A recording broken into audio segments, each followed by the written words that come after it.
Well, Justin Trudeau is in Calgary, which suggests to me, since he hates that city and hates making that trip, that an election is afoot. He's just getting it out of the way now. I expect that Trudeau will announce an election in August, and that the vote itself will be shortly after Labor Day, once school is back and work is back, and once the lockdown is hopefully lifted in the last of Ontario.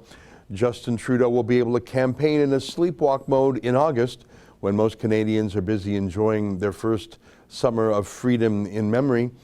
And he'll have sort of a Joe Biden-style, low-energy, cocooned campaign where he won't really engage in debates or questions from the media, just little sound bites from his basement, as Joe Biden did. Heck, it worked for Biden, it'll work here. Wouldn't surprise me if Trudeau tries to have mail-in ballots like they had in the United States to ensure the Democrats' victory.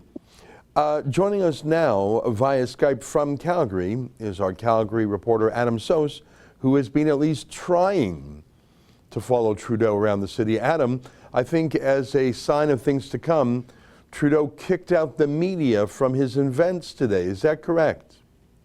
Yeah, so they've had a very small pooling type media situation where even mainstream outlets, if they're not in the 4 or 5 pre-approved reporters, they're simply not being granted access.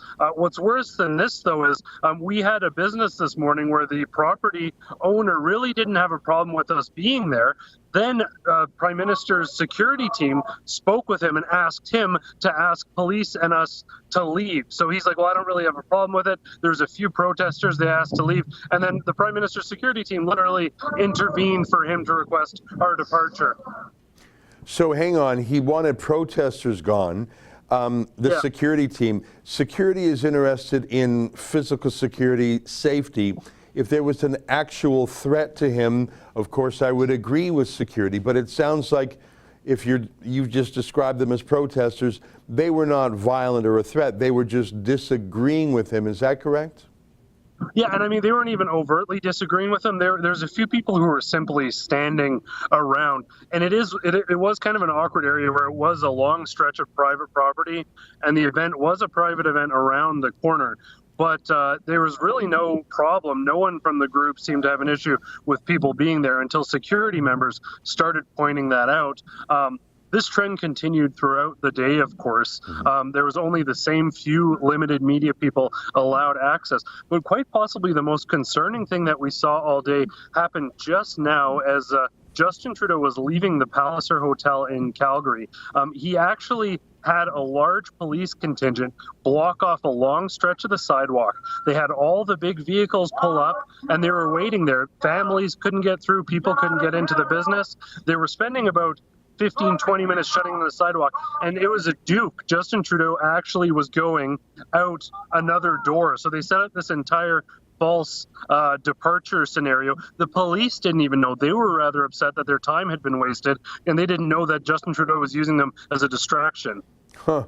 You know, I want to come back to your earlier comment that the security detail shooed away protesters, or not even, you said they weren't really even protesting in a lively way, but I would like to draw a distinction between shooing away protesters, which I disagree with unless the protesters are some sort of physical threat, and shooing away media.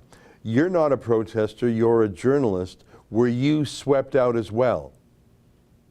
Yeah, and it was, at least there was some consistency that we did notice global CTV, CBC people also being ejected. So we certainly weren't being targeted. In fact, we were the last media party standing there. We're the last people that they asked to eject. We're not sure if the owner was fans or something, but we managed to stay there for quite a while after everyone was cleared out. And then eventually at that point, that's when the security team for the Prime Minister spoke with the owner of the property, and then he asked us to leave with police present. Okay, so just to get this straight, Trudeau's team had all the media except for his hand-picked friends shooed away. You stayed as long as you could. Trudeau's people asked the owner to have you kicked off, and you say you thought it was done reluctantly. You know, that wouldn't surprise me if a private business owner, property owner in Calgary, A, believed in free speech, and B, frankly, was a rebel supporter. I'm glad you did not leave quickly or too willingly. I find this so indicative of Trudeau, and this is what I said when I introduced you. He's going to have a low accountability, low access campaign. Did any of the other media who were ejected, did any of them complain even under the voice, under their breath? Did they complain to you in private? Did any of them seem unhappy with being treated as cattle to be herded away? Yeah, so certainly. So I know the one individual who was from CBC Canada, Brent, was he was part of the sort of contingent of media that found out the event was being around the back of the building.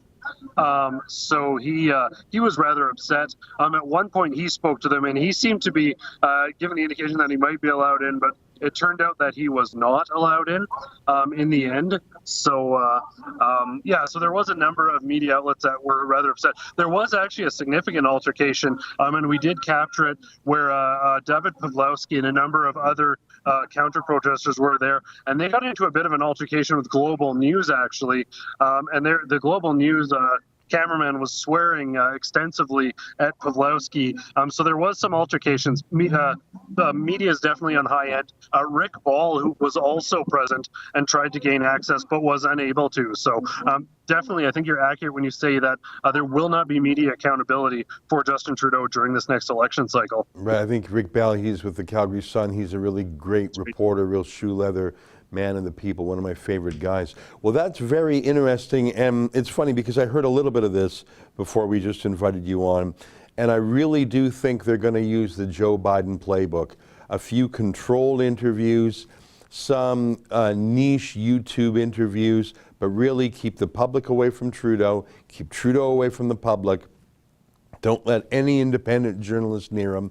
Have a few favorites like Rosemary Barton and the other plaintiffs at the CBC who actually sued the Conservative Party. Shoo away Rebel News, call the cops on them if necessary. And what gets me, Adam, is not that I'm surprised. Listen, the leopard doesn't change its spots. This is what Trudeau and the Liberals do. What gets me is that this is now the acceptable culture now. It's acceptable by the political media establishment. This is just how it is now. And if you don't like it, well, then don't take your media bailout, and they all do.